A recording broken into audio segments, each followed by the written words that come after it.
नमस्कार दोस्तों। आज मैं आपको सुनाऊंगी कहानी तो बहुओं की। एक मोटिवेशनल कहानी।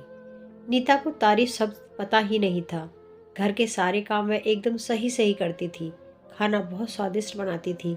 लेकिन फिर भी आज का खाना अच्छा था बहू, ऐसा उसकी सास कभी भी बोलती नहीं थी। और पति भी उसकी प्रशंसा नहीं करता था। उसका बनाया हुआ खाना चुपचाप खाकर उठकर दोनों पति और सास चले जाते थे। उसने खाना खाया या नहीं, इसका उन दोनों को फर्क नहीं पड़ता था। सास को वह पसंद नहीं थी। उसके हाथों से जरा भी भूल हो गई तो सास तुरंत गुस्सा करती थी। उससे भी बुरी बात यह थी कि उसके पति और उसके बीच बातचीत ज़्यादा नहीं होती थी और उन्होंने ये चुप्पी बनाए रखी थी। वह उस पर ध्यान नहीं देता था। परदेश में पढ़ाई करने गया हुआ छोटा देवर मात्र समय समय पर नीता को फोन करता था। पूछता था भाभी कैसी हो। उसका फोन आने पर नीता बहुत खुश होती थी। अपना मन हल्का करने का उचित स्थान था। कुछ ही दिनों में देवर की पढ़ाई खत्म हो गई और वह घर आया। थोड़े समय के भीतर उसे एक अच्छी नौकरी भी मिल गई। नीता को बहुत आनंद हुआ। नौकरी लग जाने के बाद उसकी सास अपने छोटे बेटे की शादी के लिए बातचीत करने लगी। पर देवर को एक भी लड़की पसंद नहीं आती थी।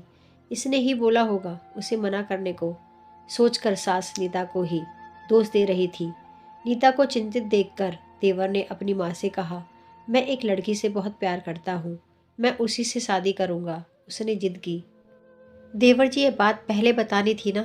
नीता ने ये बात अपने पति के कान में डाली। इस बात पर उसने थोड़ी खटपट की, लेकिन लड़की देखकर वह भी तैयार हो गया। सवाल बचा सास का, अपने छोटे बेटे का मन कैसे दुखाएगी वह। बाद में उनकी भी हाँ हो गई। नीता को बहुत खुशी हुई। उसे लगा एक अच्छी सहेली आ जाएगी, अब साथ देने के लिए, दिल के राज बताने के लिए। पर कैसी होगी छोटी देवरानी। रस बस जाएगी हमारे साथ और इस घर में, या वह एक अलग दुनिया बसाने पर जोड़ देगी देवर जी को। इस विचार से थोड़ा टेंशन में आ गई नीता। कुछ दिनों बाद नीता की छोटी देवरानी चौखट लांग कर घर में आई। देवरानी ने घर में आते ही सारे घर की जिम्मेदारी अपने हाथों में ले ली। अब सास ने अपनी छोटी बहू की ज्यादा ही तारीफ करना शुरू कर दिया। उसे माँ जैसा प्यार करने लगी। यह देखकर नीता की आंखों में आंसू आ जाते। वो सोचती, मैं भी तो यही काम करती थी, फिर मेरे साथ ही क्यों ऐसा बर्ताव।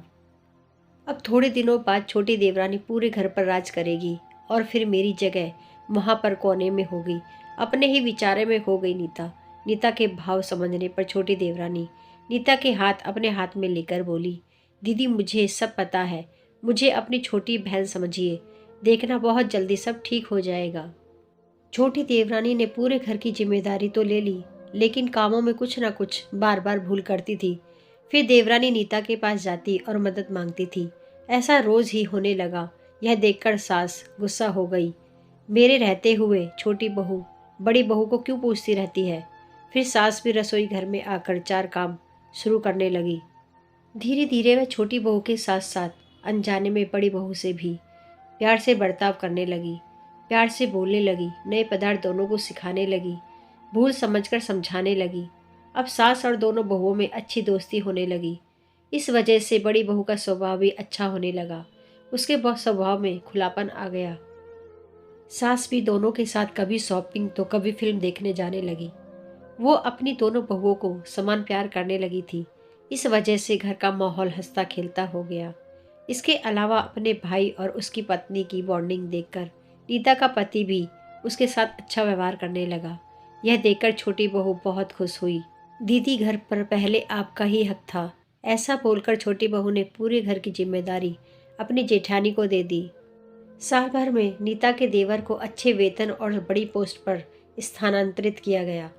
अब छोटी देवरानी भी अपने पति के साथ परदेश जाएगी और मैं फिर अकेली रह जाऊंगी। इतना ही नहीं, इतने सालों बाद सास का व्यवहार जो इतने सालों बाद बदल गया था, वह फिर से वही हो गया तो। इस विचार से नीता डर गई।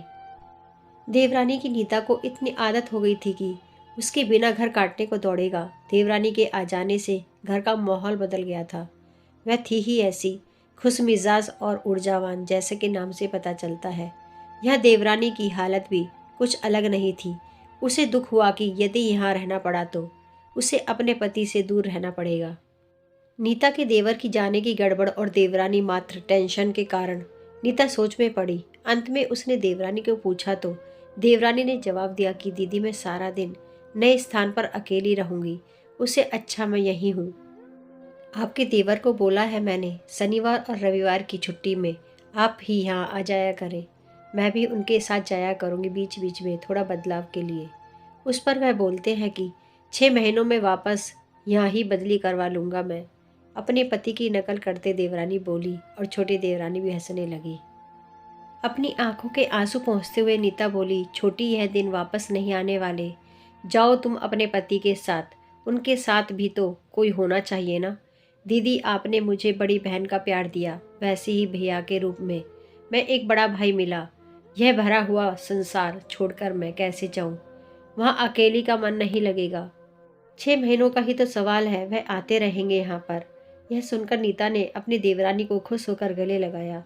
तभी देवरानी नीता को बोली, अपने पति के साथ एक अलग जीवन बनाने में समय नहीं लगता, अपनों में रहकर पति की प्रतीक्षा में ही आनंद है।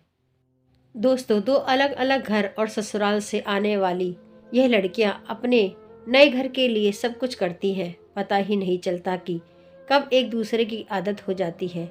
सच में देवरानी जेठानी का रिश्ता बहनों से कम नहीं होता।